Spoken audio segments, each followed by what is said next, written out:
Hit TV YouTube channels లో మీ వ్యాపార ప్రకటనలకు మరియు ప్రమోషనల్ ఇంటర్వ్యూస్ కోసం వెంటనే సంప్రదించండి. మరి ఇన్ని చేసినా కూడా కాంగ్రెస్ పార్టీ పైన ఎందుకు ఇంత వ్యతిరేకత వస్తుంది? ఎందుకు వ్యతిరేక? ఇప్పుడు అధికారంలో ఉన్నప్పుడు వస్తుంది, క్రమక్రమంగా తెలుస్తుంది. ఇప్పుడు తినగా తినగా వేము తీయగా ఉన్నట్టు ప్రభుత్వం వచ్చిన వెంటనే ఎలక్షన్లు వచ్చినాయి, 6 గ్యారెంటీలు అమలు జరుగుతుంది. ఆగస్టు 15వ తారీఖు లోపు 2 లక్షల రుణమాఫీ చేస్తాం. ఇక ప్రతిపక్షాలకు ప్రశ్నించడానికి అవకాశం ఉండదు. తెలంగాణలో ఒట్లేని గుడి లేదు, ఆ రుణమాఫీ గురించి మేము కష్టంతో వచ్చే ప్రజలు మమ్మల్ని నమ్మి ఇష్టంతో గెలిపించారు, కష్టంతో పనిచేసినాం. కేసీఆర్ పై కొట్లాను నా ఆషామాషి కాదు.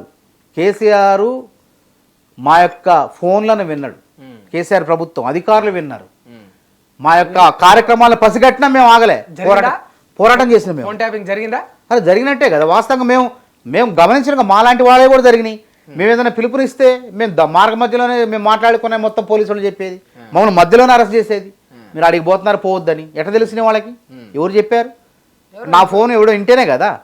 కాబట్టి ఇట్లాంటివి కూడా జరిగినాయి. మా ఉద్యమాలను నిలవరించడం కోసం మా ఫోన్లో కూడా వాళ్ళు విన్నారు. అసలు అంటే నిజంగా ఫోన్ ట్యాపింగ్ జరిగిందా, లేకపోతే మీరు రైతులకు విత్తనాలు అందుబాటులో చేయకుండా, రైతుల రుణమాఫీ చేయకుండా ఈ యొక్క టాపిక్ ను డైవర్ట్ చేయడానికి ఈ ఫోన్ ట్యాపింగ్ వ్యవహారం? రైతులకు విత్తనాలు ఇచ్చాం, పత్తి విత్తనాలు అందించాం, ఏ విత్తనాలు అన్ని అందుబాటులో ఉన్నాయి. అందుబాటులో ఉన్నాయి. దాదాపు కోటి మంచి మేలి రకం. ఫోటోలు చూపిస్తే నేను చెప్పేది నమస్తే తెలంగాణ, గుమస్ తెలంగాణ వస్తాయి. కానీ నేను ఒక విషయం చెప్తానండి, పబ్లిక్ అది పత్తి విత్తనాల కొరత కోసం కాదు. 2 రకాల 3 రకాల విత్తనాలు ఉంటాయి, మేలు రకం పత్తి విత్తనాలు. ఆ ప్యాకెట్లు అవే కావాలని చెప్పి పట్టుబడితే ఉన్నాయి, మార్కెట్ దగ్గర ఉన్నాయి. మళ్ళీ వాటిని తెచ్చేసరికి వీళ్ళంతా అక్కడ గుమిగూడారు.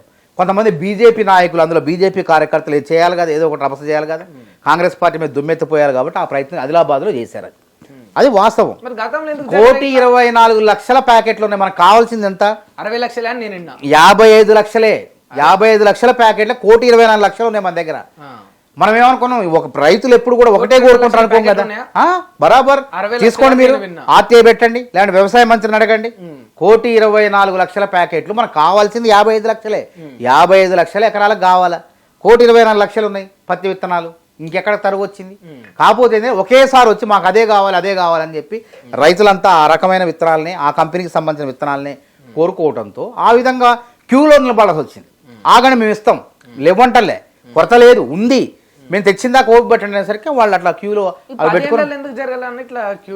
ఎందుకు జరగలే? 10 ఏళ్ళలో మస్తు జరిగింది. పేపర్లు ఎవడు మాట్లాడిండు అసలు? 10 ఏళ్ళు ఎవడు చూపించిండ్రా? నువ్వేమన్నా యూట్యూబ్లు చూపించినాయా, లేక కొన్ని యూట్యూబ్లే పేపర్లు చూపించినాయా? భావప్రకటన స్వేచ్ఛ ఉంది, ఎవ్వరూ చూపించలేదు. ఆంధ్రజ్యోతిలో కూడా ఎక్కడో వస్తాట, వాళ్ళని కూడా బెదిరింపులు కదా. వచ్చిన కొత్తలో ఆంధ్రజ్యోతిని బ్యాన్ చేశారా లేదా చెప్పండి? తెలంగాణలో టీవీనే రాకుండా చేశారు, టీవీ 9ని కొనుక్కున్నారు. ఎంత దౌర్జన్యం జరిగింది, ఎంత విధ్వంసం జరిగింది. మాలాంటి వాళ్ళు మేము మాట్లాడినాం, మాపై మా నెత్తి మీద లాఠీ పడ్డా మేము మాట్లాడినాం, కొట్టండి అన్నాం. మమ్మల్ని హింసించినా మమ్మల్ని మేము ప్రశ్నించినాం, పోరాటం చేసినాం. అందరూ భయపడినారు కదా. మొత్తం వ్యవస్థ మొత్తం నా చెప్పు చేతల్లో ఉంది. వ్యాపారులు ఆనందంగా లేరు, ఏ వ్యవస్థలో ప్రభుత్వ ఉద్యోగులు ఆనందంగా లేరు, నిరుద్యోగులు లేరు. అంతా కూడా ఎప్పటికప్పుడు ఏం జరిగిద్దో, ఏ కేసులు తప్పుడు కేసులు జైలుకు పోవాల్సి వస్తుందని చెప్పి భయభ్రాంతులు ఉన్నాయి. ఇవాళ ఎవడైనా అవుతుండే సెక్రటరేట్లో విహరిస్తున్నారు, ఒక్కొక్కళ్ళు తిరుగుతున్నారు మాదని చెప్పి. ఏ పని అంటే ఆ పని, మాకు ఈ సమస్య ఉందని పోతున్నారు.